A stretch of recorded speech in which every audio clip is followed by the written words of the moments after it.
Ang mabuting balita ng Panginoon ayon kay San Lucas. Noong panahong iyon, ang Anghel Gabriel ay sinugo ng Diyos sa Nazaret, Galilea, sa isang dalaga na ang pangalay Maria.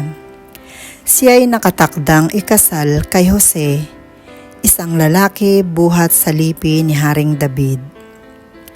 Paglapit ng anghel sa kinaroroonan ng dalaga, binati niya ito, "Matuwa ka, ika'y kalugod-lugod. Sa Diyos, wika niya. Sumasa iyo ang Panginoon."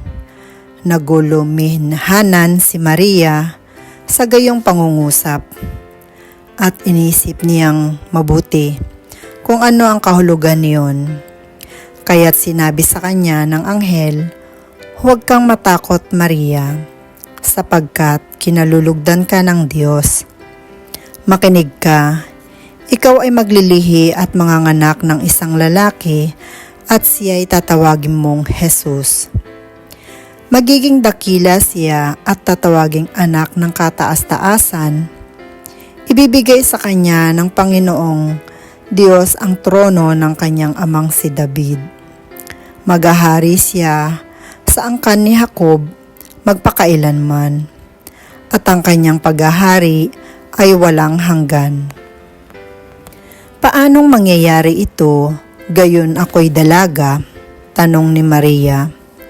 Sumagot ang anghel, "Bababa sa iyo ang Espiritu Santo at lililiman ka ng kapangyarihan ng kataas-taasan.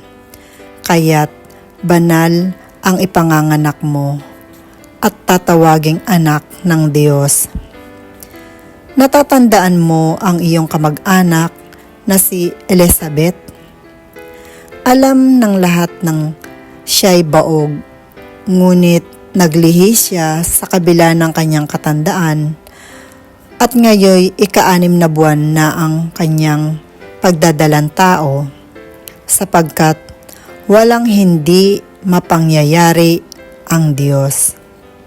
Sumagot si Maria, "Ako'y alipin ng Panginoon, mangyari sa akin ang iyong sinabi." At nilisan siya ng anghel.